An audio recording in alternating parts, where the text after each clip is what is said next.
Hello, this is the 15th episode of What Would Peter Lynch Do? That explores the wisdom of the legendary investor Peter Lynch. My husband and I are grandparents. We want to invest in stocks for our children and grandchildren. What are some ways to do this? That's a fantastic question, and one we hear variations of quite a bit. It really gets to the heart of passing on something valuable. It really does. And it feels like a very Peter Lynch kind of question, too, Yeah. thinking practically about finance, but also about family and, well, wisdom. Absolutely, because for Peter Lynch, investing wasn't just numbers on a page. It was tied to understanding the world, making smart choices, and yes, even education. So today, we've got our notes ready, and we're going deep. Right, our mission for this deep dive. Figure out the what would Peter Lynch do approach here. Why invest for grandkids? How can you do it practically, say, in the U.S.? What kinds of things might you invest in? And maybe the biggest piece, how do you do it without, accidentally spoiling them? How do you build responsibility alongside the portfolio? Exactly. That's crucial.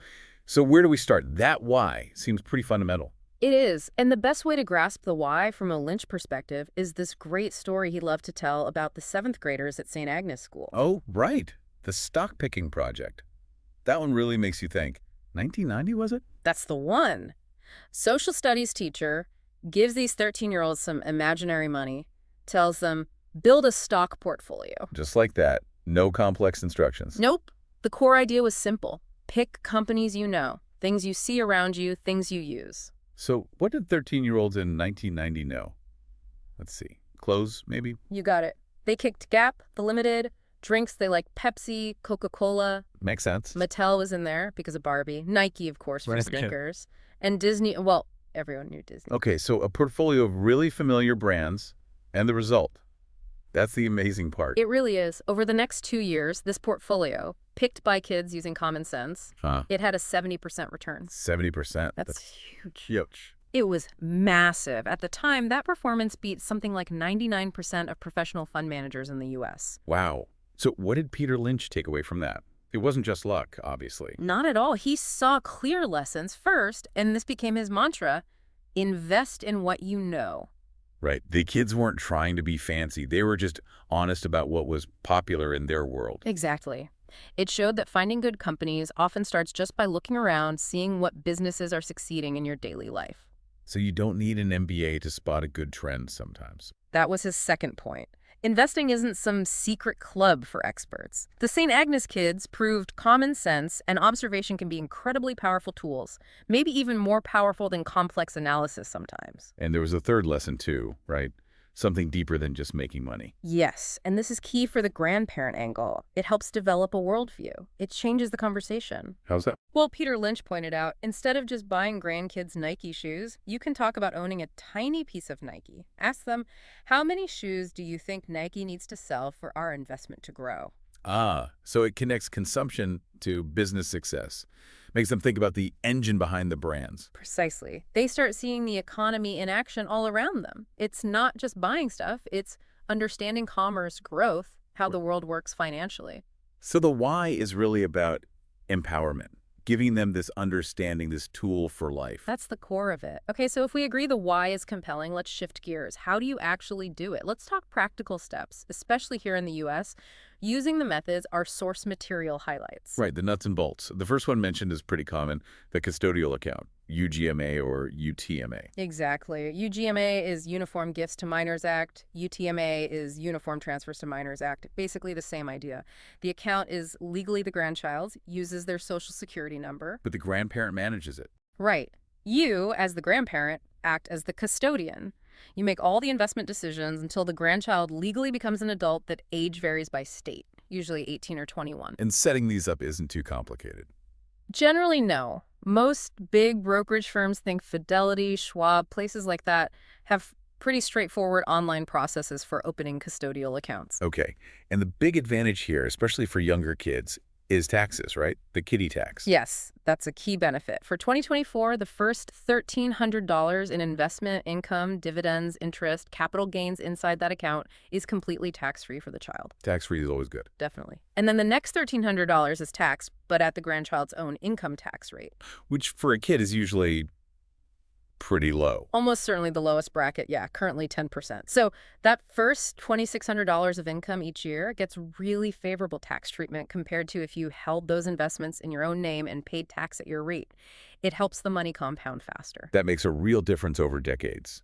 And how much can you put in without gift tax headaches? You can use the annual gift tax exclusion. For 2024, it's $18,000 per person. So one grandparent can gift $18,000 to each grandchild each year. And if both grandparents contribute? Then together, you can gift up to $36,000 per grandchild per year into their custodial account, completely free of any gift tax reporting or payment. That's a lot of potential fuel for growth. $36,000 a year. Yeah. Yeah, that can build up fast. Yeah. Okay, what about the second method, the one called the ultimate weapon? Ah, yes, the custodial Roth IRA. This one is incredibly powerful, but there's a catch. There's always a catch. What is it? The grandchild must have earned income, real money from a real job. Like babysitting, mowing lawns, a summer job at the ice cream shop, that kind of thing. Exactly. Anything where they get paid for actual work they did, if they have that earned income. Then what? Then you, the grandparent, can contribute to a Roth IRA set up in their name. You can contribute up to the amount they actually earn that year, but no more than the annual IRA contribution limit. Okay, so if they earn $2,000 from a part-time job, you could put $2,000 into their Roth IRA for them. Precisely. Up to the annual max, which is $7,000 for under 50s in 2024. And why is this the ultimate weapon? What makes the Roth so special? It's the magic of tax-free growth and withdrawal. Everything that money earns over the decades, potentially 50, 60, 70 years, it all grows completely tax-free. Wow. And then when they take qualified withdrawals in retirement, also completely tax-free, you're essentially giving them decades of compound growth shielded entirely from taxes. So it's like prepaying their retirement taxes decades in advance. That's a great way to think about it. The source called it gifting a goose that lays golden eggs. Tax-free golden eggs for potentially their whole life. If they have earned income, it's hard to beat the long-term power of a Roth IRA started early. Okay, that's a game changer if the earned income part fits. Yeah. So we have the why education worldview. We have the how UGMO Teme or Roth IRA. Now back to Peter Lynch. What should you actually buy in these accounts? Right. And this is where his philosophy really shines for involving grandkids. Remember the St. Agnes kids? Invest in what you know. To apply that directly. Yes. His advice was literally, go shopping with your grandchild. To the mall. To the mall, the grocery store. Look at the websites they use. Ask them, what stores are always packed? What phone does everyone want? What's the cool new game or toy? And the answers might point to Nike, Apple, Costco, Disney, the kinds of companies we talked about. Absolutely. Their observations about what's popular are valuable data, and tied to that is his next point. Invest in companies they can understand. Makes sense. Trying to explain, I don't know, a semiconductor company to a 10-year-old is tough. Exactly. But explaining McDonald's, see? People buy burgers all over the world, the company does well, and our little piece of the company grows too. That's tangible. They can connect the dots. Right. And then he'd say, look for 10 beggars together. His famous term for stocks that go up 10 times. Find the next big thing. Sort of. Look for them in trends the grandkids are spotting. Maybe it's a new technology, a new way of doing things they're excited about. Peter Lynch really believed their perspective could be gold. He literally said, your observation of your world may be better than Grandpa reading the Wall Street Journal. I love that. It empowers them, makes them feel like their insights matter in this. It does. But what if the grandchild is, 2 years old? Or maybe they're 15, but just not interested in stocks. Does it have to be individual stock picking? What about something simpler, like an S&P 500 fund? Yeah, that's a really practical question. Can you still follow the Lynch spirit with an index fund? I think you definitely can, and the source material strongly supports this. While Peter Lynch was the ultimate stock picker, his core ideas were about common sense, long-term growth, and owning good businesses. An S&P 500 ETF fits that perfectly. How so? What are the benefits of just buying the index? Well, first, instant diversification. You buy one share, you own a tiny slice of 500 of the biggest U.S. companies. Like Apple, Microsoft, Amazon, Coke, Disney, Nike. They're all in there. Almost certainly, yes. All the big established names. So you're not betting on just one company. You're spreading the risk automatically. Yeah. No need to pick winners. Okay, diversification check. What else? You're essentially investing in America's success. Peter Lynch was fundamentally optimistic about the long-term growth of the U.S. economy. The S&P 500 is basically a bet on that continued growth. You're riding the wave of the biggest companies in the system. And didn't another famous investor heavily endorse this approach? Oh, yeah. Warren Buffett. His advice for the trustee managing his wife's inheritance was stark. Put 90% in a low-cost S&P 500 index fund. Wow. If Buffett says it's good enough for his family. It's a pretty powerful endorsement, right? Plus, these funds are super cheap. Expense ratios can be incredibly low, like 0.03%, and it's simple. Buy it, hold it, let it grow. So for the baby grandchilds or the teenager who'd rather do anything but talk stocks. The S&P 500 is likely the best default. And that leads to what the source calls the hybrid strategy, which might actually be the smartest approach for many families. Okay, a hybrid. How does that work? Think of it in two phases. Phase 1, maybe ages 0 to 12, or whenever they're just not ready or interested. During this time, 100% of the money goes into a low-cost S&P 500 ETF. Build the foundation. Keep it simple, keep it growing. Exactly. Focus on consistent contributions, let the market do the heavy lifting and compounding work its magic. Then phase 2, maybe around age 13 or if they start showing some curiosity. Okay, what changes then? You introduce the playground. You still put the bulk of the money, say 90% of new contributions, into the S&P 500. That remains the solid cornerstone. But you take a small slice, maybe 10%, for that educational Peter Lynch-style stock picking. Ah, so the 10% is where they can try picking Nike or Disney or maybe a gaming company like Nintendo. Precisely. It's a safe space to learn, to apply those invest in what you know ideas, to see how individual stocks perform, make some mistakes, learn some lessons, without risking the core nest egg. And if they're still not interested in the playground, even as teenagers. That's the beauty of it. If they're not engaged, no problem. That 10% just goes into the S&P 500 along with the other 90%. So the main goal-building wealth continues regardless of their interest level. Exactly. The 90% base grows steadily and safely. The 10% is an option for hands-on learning if they want it. It respects Lynch's idea that you don't have to be a stock analyst to benefit from the market's long-term growth. That feels really balanced. Yeah. Secure growth plus an educational opportunity. Okay, this covers the why, how, and what. But now the really tricky part. The elephant in the room. Won't giving them all this money just spoil them, make them lazy. Yeah, this is the deepest concern, and the source material tackles it head-on. The fear is real. We've all heard stories. But the solution proposed isn't to hide the money or avoid investing. It's to change the framework. Change the framework. How? Shift from thinking about it as unconditional gifting to creating a valued partnership. Use the money itself and the process of investing it as a teaching tool. Embed it in responsibility, effort, and understanding. It actually aligns with how Peter Lynch felt about kids earning allowance, Yeah. The value of earning it. So it's not just free money falling from the sky. Absolutely not. The source lays out 5 key principles to help grandparents cultivate wise stewards instead of just, rich kids. Okay, let's hear them. Principle number 1. The matching fund principle. This is powerful. Instead of just putting money in, you match their efforts. Watch what they earn. Or save. Both. You could say, for every dollar you earn mowing lawns, we'll put $1 in your account. Or, for every dollar of your allowance you choose to save instead of spend, we'll match it 50 cents. Ah, so it directly links their work or their discipline to the investment growth. They see their actions amplifying the benefit. Exactly. It teaches the synergy between labor and capital right away. What's principle number 2? The sweat equity principle. This broadens the idea of earning beyond just money. You reward effort and achievement in other areas. Like what? Good grades, yeah. Or maybe hitting a reading goal, read 10 books, discuss them, and a contribution goes in. Or achieving a certain number of volunteer hours. Or showing real progress, learning an instrument or a sport. So you're rewarding perseverance, discipline, character. Things that require sweat equity. Precisely. It connects the investment growth not just to money, but to personal development and important values. It shows you value their effort and patience. Okay, makes sense. Principle 3. The financial literacy requirement. This is crucial. Access to and use of the money is tied to understanding it. How does that work in practice? Well, one suggestion is annual reviews. Sit down together, look at the statement. See, we put this much in, the S&P 500 did this, that's compounding working for you. Make it visual. Showing them the mechanics. Yes. And then later, when they're older and maybe need money for college or a car or a down payment, you don't just hand it over. What do? You might require them to present a simple plan for how they'll use it, or maybe they have to read a basic personal finance book and discuss it with you first.